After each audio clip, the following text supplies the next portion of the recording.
I can already tell it's going to be a day. I woke up this morning to this bitch.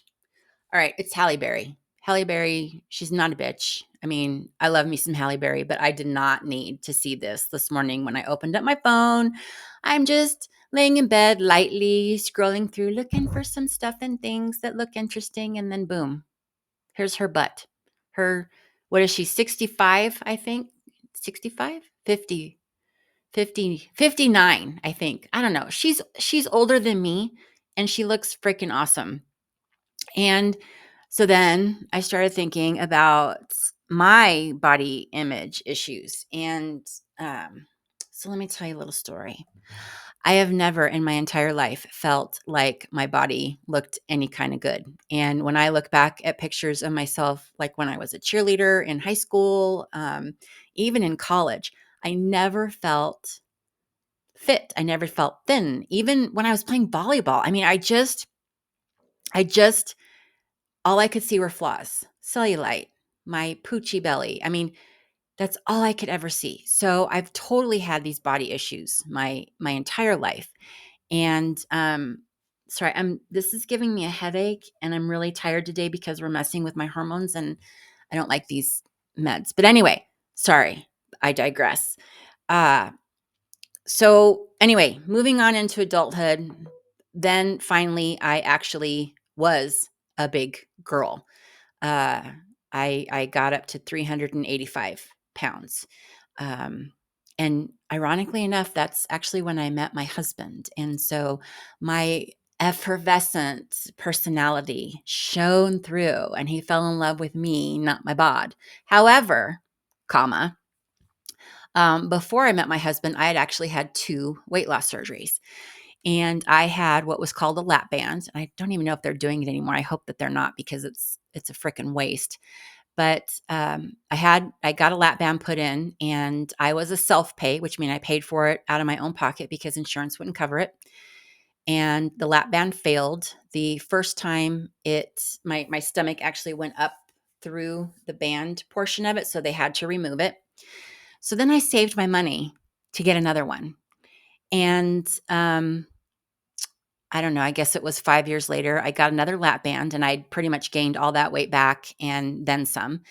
And again, I was self-pay, got a lap band, and then this second time, it actually, um, embedded into my stomach, so it had to be removed. And through this time with the lap band and food, that's the thing is that I did not have a good relationship with food. And I would say that my relationship with food has gotten a lot better, but it's still not a very good relationship with food. I used to actually sit like in my bathroom and like do a line of Oreos. I mean, I lived alone. I didn't want people to see me eating. I didn't even want to see myself eating. I would just sit there, like I said, do my line of Oreos or two and I just did not have a good relationship with food. So I had the two weight loss surgeries, never got to my ideal weight, put all the weight back on once I lost it. And then I started just being really fine with who I was and realizing that this is just going to be the way that my body is going to be. I am not going to be thin. I'm not going to be a supermodel. And actually, my brother told me once, he said, God, why do you keep doing this to yourself? He's like, you don't like earn your living from your body. And I'm like, yeah, I know you're right. I know you're right. But there was still this like thing inside me that was like, you need to be thinner. You need to be fitter. And I put my body through so many exercise regimes. I mean, I was so mean to my body with these gyms that I joined and the exercising that I did. It wasn't uh what's it called? I can't even think of what it's called. Now I'm going to have to Google it cuz I can't think. But like where you do the really hard exercises to get your heart rate up and oh, I can't think of what it's called. God, I love my menopause brain. It'll come as soon as we're done talking. But anyway, really hard stuff. Hurt my knees, hurt my back, hurt my neck, hurt myself, but I would still keep going and working out, trying to get this body that my body is not meant to be. And so, yeah, so I met my husband. I was big and 380 pounds. And I decided that I was going to do weight loss surgery again. Not necessarily because I wanted to be a thin, hot mama, but because I couldn't really even walk around the block. And um, I didn't want it to turn into a situation where Doug is my husband, where Doug had to take care of me, right? Because I was so big that there was going to be obviously inevitable health problems from the bigness. By the way, Posey is snoring. It is not, I'm not farting. I know that sounds like a fart, but it's her. She's sleeping real good. Can you hear her? Oh, where's the little one? She's sleeping real good. Anyway, so I decided I was going to do it. And what made me decide to do it is that my insurance that I had at the time actually would pay for weight loss surgery. So I decided this time I was going to get the gastric bypass. And gosh, that was 7 years ago that I got it. And worst day, worst day ever. I mean, it was just awful. Buyer's remorse. I felt awful. I mean, it was just terrible because like one day you're you, and then the next day you're like, no carbs, no sugar, no nothing. Your body just goes into shock. But anyway, did the surgery, lost a bunch of weight, felt really good about myself, had a lot of energy. I looked good. I felt sexy, all those things, right? Husband didn't care one way or the other. I mean, he loved me, thinks I'm a sexy beast regardless of my weight. Um, but I'm just trucking all along, and then all of a sudden weight starts coming on. I'm like, what the hell? I'm not changing anything. Why am I starting to gain weight? And it just kept coming on and coming on and coming on. So I go to the doctor, and the doctor says, well, you're perimenopausal. So this is just going to start happening. And one of the things that I was so pissed off about with menopause is that I went to like 6 different doctors trying to get some kind of help. And they all said the same thing, even the females. They're just basically like, well, I can give you HRT, the hormone replacement therapy. We can do that, but there's all these other dangers or whatever. But other than that, you're just going to have to suck it up. What? Why should I have to sit here and suck it up? I have been sucking up things since I was 12 years old and got my first period, and I've had to suck it up. So now you're telling me that although my period is going to go away, which is a great little bonus, now I have menopause and I have to suck that up? What the shit? What the shit? Oh, so mad. Oh, it just makes me so mad even just thinking about it. Every single doctor, it's kind of like, well, it's your lot in life, bite me. Um, So weight just started coming on, started coming on, started coming on. And before I knew it, I had gained back like 40, 50 pounds of what I had lost from the weight loss surgery. So that was a whole mind shift thing that I've been actually going through over like the last year or so, year and a half or so, is just embracing this new body and realizing this is just how I'm going to be. This is just how I'm going to be. This is how my body is designed to be. It doesn't want to be that thin thing, because in order to maintain that thin thing, I have to barely eat and work out like a mad person. And that doesn't make me happy.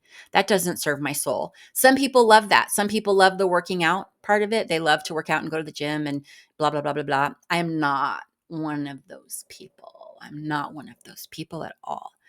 But so yeah, weight came back on, had to buy a whole new wardrobe because my clothes didn't fit. That's a horrible feeling when you're sitting in your closet and you're looking around and you've tried on 6 pairs of pants and none of them fit. So you go back to wearing tunics and leggings, which is where I'm kind of at right now.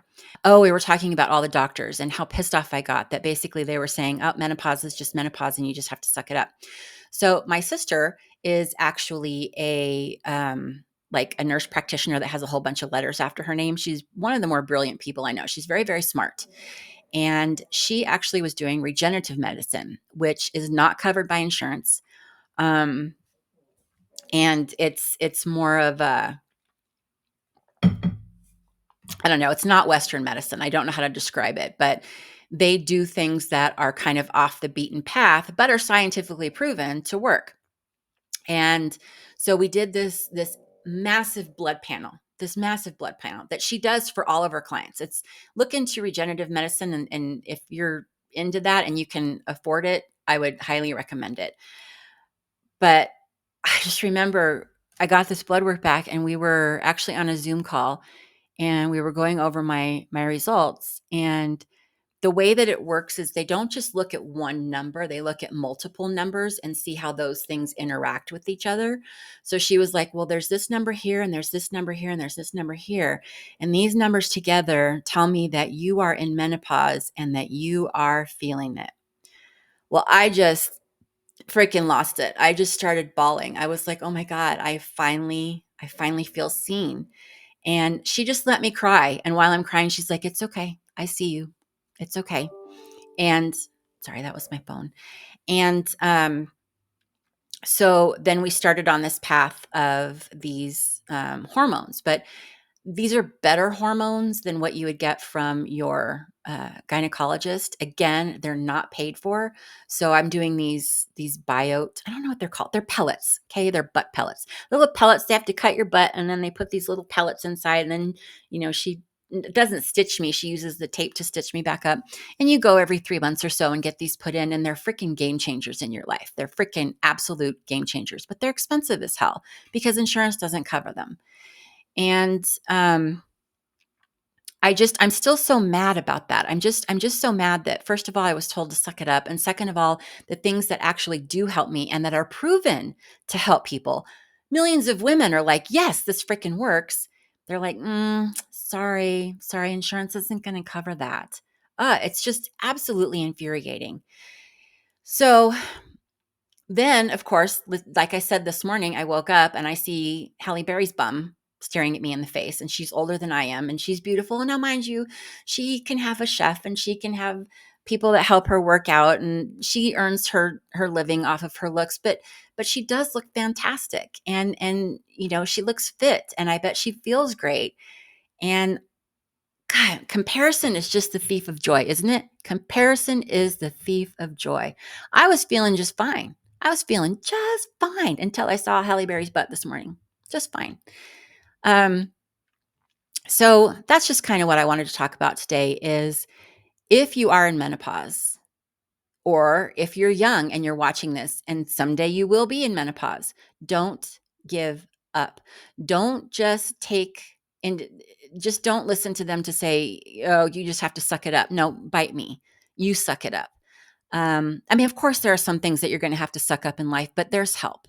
There's stuff that you can do to get some relief. Now, I'm still a chunky monkey. The weight is not going away, and I'm freaking exhausted because we're messing with, I don't know, my progesterone or something with right now. We're messing with that because I lost so much hair so quickly that we kind of switched the hormones up to maybe get some hairs back. But I may never be what I was before menopause, and I'm going to be okay with that. I'm going to make myself be okay with that because I'm healthy and I'm happy and I've got a really, really good life. Um, outside of, being unemployed. It's a whole other story. But she stopped snoring, so yeah, I'm not farting anymore. Uh, that's really all I wanted to say. That's really all I wanted to say today was that if you feel less than because your body is more than, fuck it. Who cares? Who cares? If you're healthy, who cares? That again, it's that whole thing that you think that other people are judging you or looking at you. And the thing is that other people don't care because they're too worried about their own shit.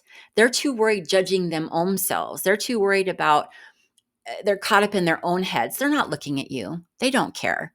There was a saying once that I saw that something like in your 20s and 30s, you care about what other people think. In your 40s, you stop caring about what other people think. And in your 50s, you realize that no one was thinking of you anyway.